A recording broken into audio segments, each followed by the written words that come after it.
सोचिए, अगर rich dad poor dad की पूरी फिलॉसफी को एक बिल्कुल नए चश्मे से देखा जाए। आज के इस बेहद दिलचस्प विश्लेषण में हम यही करने वाले हैं। अक्सर इस मशहूर किताब की बातों को बस एक ही सीधे साधे नजरिए से पढ़ लिया जाता है, लेकिन आज हम विवेक सिंघल द्वारा किए गए एक बहुत ही डीप और प्रैक्टिकल एनालिसिस पर बात करेंगे। हम समझेंगे कि कैसे सिर्फ इंटेलिजेंस और विजडम का सही तालमेल ही असल में वो वेल्थ क्रिएट कर सकता है जिसकी सब तलाश में है।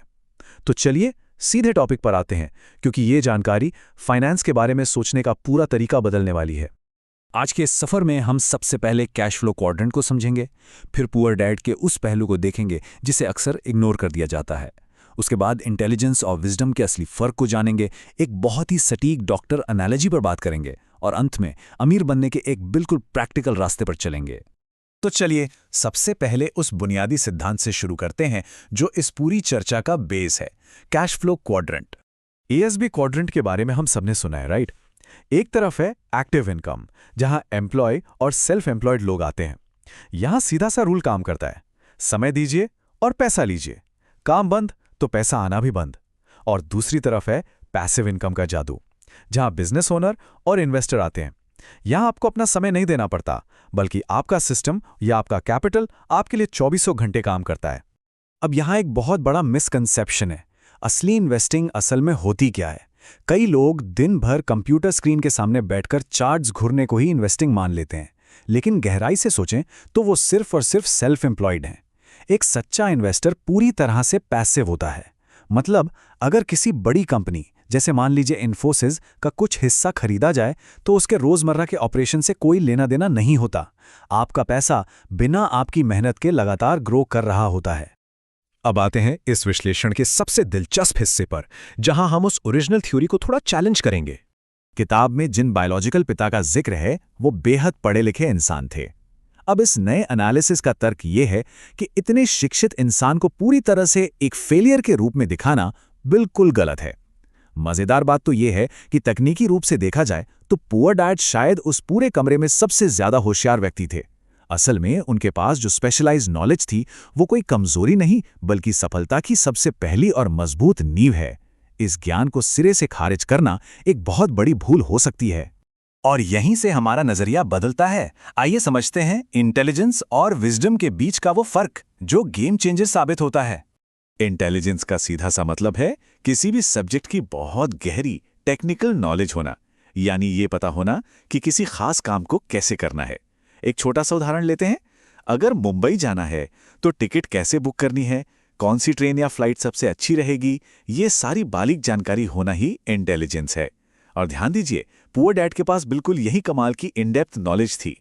लेकिन इसके ठीक विपरीत है विजडम, यानी एक व्यापक समझ।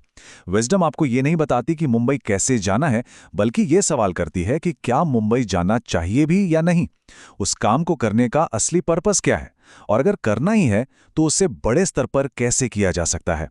इंटेलिजेंस काम करने का तरीका बताती है, जबकि विजडम उस काम का सही उद्देश्य और विजन क्लियर करती है। अब मजेदार बात यह है कि किसी बड़े विजन के लिए इन दोनों का साथ होना बेहद जरूरी है। अगर आपके पास विजडम तो है लेकिन टेक्निकल इंटेलिजेंस नहीं, तो आपका बिजनेस हमेशा रिस्क पर रहेगा, क्योंकि आप पूरी तरह से दूसरों की स्किल्स पर निर्भर होंगे। और दूसरी तरफ अगर आपके पास गजब की इंटेलिजेंस है लेकिन विजडम की कमी है तो क्या होगा? इंसान जीवन भर सिर्फ सेल्फ एम्प्लॉयड रहकर अपने समय के बदले पैसे कमाता रह जाएगा और कभी कोई बड़ा सिस्टम नहीं खड़ा कर पाएगा। इस पूरी थियरी को हवाई बातों से निकालकर एक बहुत ही सॉलिड रियल वर्ल्ड उदाहरण से समझते हैं। ये एनालॉजी वित्तीय सिद्धांतों को सीधा जमीनी हकीकत में उतार देती है। मान लीजिए एक डॉक्टर है, उसके पास सर्जरी करने की बेहतरीन टेक्निकल नॉलेज है, ये उसकी इंटेलिजेंस है। लेकिन विजडम के बिना क्या होगा? उसे अपनी पूरी जिंदगी खुद ही सर्जरियां करनी पड़ेंगी। वहीं अगर वो अपनी इसी इंटेलिजेंस के साथ विजडम को जोड़ दे तो वो सिर्फ एक छोटा क्लिनिक नहीं चलाएगा, बल्कि एक पूरा मल्टी स्पेशलिटी अस्पताल खड़ा कर देगा। इस पूरे ट्रांजिशन को इस तरह से देखिए। पहले स्टेप में एक इंटेलिजेंट डॉक्टर अपनी स्किल से पैसा कमाता है। दूसरे स्टेप में वो अपनी विजडम का इस्तेमाल करके दूसरे काबिल डॉक्टर्स को हायर करता है। तीसरे स्टेप में वो एक बड़ा अस्पताल बनाता है। और फाइनली चौथे स्टेप में वो एक सेल्फ एम्प्लॉयड प्रोफेशनल से पूरी तरह एक बिजनेस ओनर बन जाता है। जहां वो खुद सर्जरी करे या ना करे, उसका सिस्टम बढ़ता रहता है। तो इन सभी कॉन्सेप्ट्स को जोड़ने के बाद अब असली सवाल पर आते हैं। अमीर बनने का वो प्रैक्टिकल रास्ता है क्या? ये टाइमलाइन बिल्कुल साफ कर देती है कि सफ़र शुरू कहाँ से होता है। फेज़ 1, कोई स्पेशलाइज्ड नॉलेज हासिल करना। जी हाँ, बिल्कुल वही चीज़ जो पुअर डैड के पास थी। फेज़ 2, उस नॉलेज से सैलरी या फीस कमाकर कैपिटल इकट्ठा करना।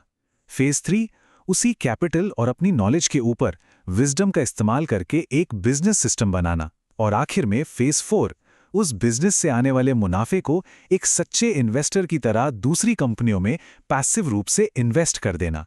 इस पूरे विश्लेषण को समेटते हुए एक बहुत ही सीधा लेकिन सोचने पर मजबूर कर देने वाला सवाल सामने आता है। असल में अमीर बनने की सीढ़ी का वो सबसे पहला सच्चा कदम क्या है? वो असली पहला कदम है किसी एक स्किल में महारत हासिल करना, यानी स्पेशलाइज्ड नॉलेज, आपकी इंटेलिजेंस को पाना। इसके बिना कोई भी बड़ा एम्पायर शुरू नहीं हो सकता। नॉलेज से कैपिटल बनता है और फिर विजडम से वो कैपिटल एक साम्राज्य में बदल जाता है। वीडियो के अंत में कृपया वीडियो को लाइक करें और चैनल को सब्सक्राइब करें।